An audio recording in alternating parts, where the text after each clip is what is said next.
Life, Sigmund Freud said, has two great dimensions. It's all about love and work. And what we're trying to do right now is take a few minutes and just back away and see if we can get a little better fix on the importance and value of my life and my story. It's about love and it's about work. And the great Jewish scholar and mystic Martin Buber added one thing to it. He said, it's true, it's about life and work, but it's also about humor. And so when I think of my life and my day as life, as love and as work and as humor, and yet the problem is that sometimes we have such a little sense about who I am. I don't know how big you think you are, but Nozick, a philosopher that taught at Harvard University for many years, Nozick had a book entitled The Examined Life. And toward the end of The Examined Life, he has a model for what he says human life is really about. And here's the way he described it. He said, the human being, the person, you get 50% for just being alive. I'll tell you, every morning when I wake up and realize that I haven't died yet, it's a remarkable experience. And so you get 50% just for being alive. Everybody here gets 50% just for being alive. Then he said you get 30% more for being alive and human. And then you get 10% for having some kind of skill. You're born with talents. You're born with assets and with energies. But he said that's 10%. 50% is just being alive. And 30% is for being alive and human. That's 80%. And then 10% with skills. And then 10% for the decisions, the choices, all the things that can go wrong, the disappointments, the fears. And he says one of the difficulties that we have is that we spend almost all of our time on that last 10%.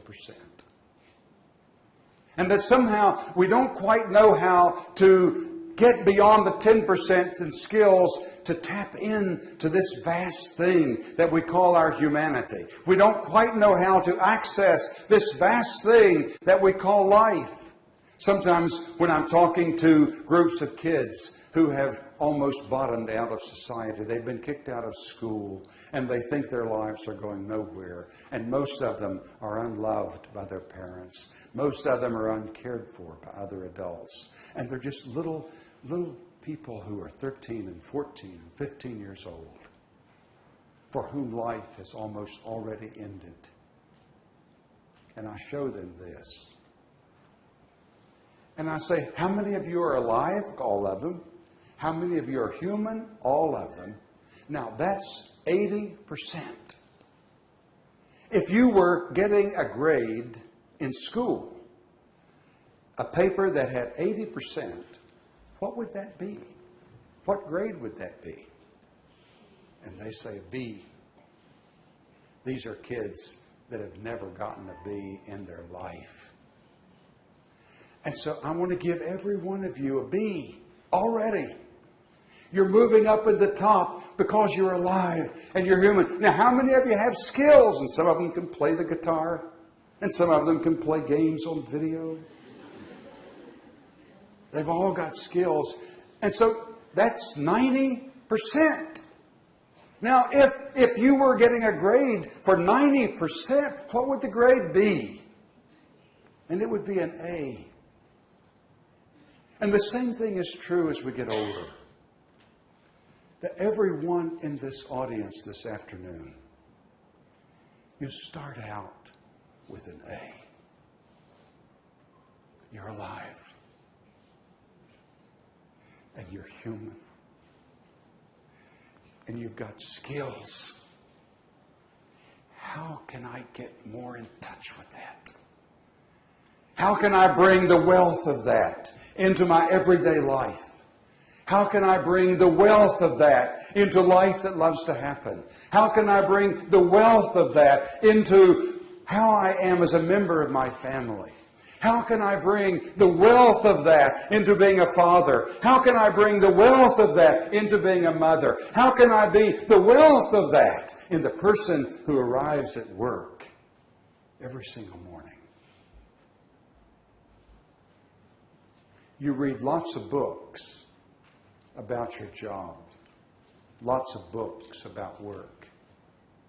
But where do you find the books that tell you about the richness and the greatness that is in your life?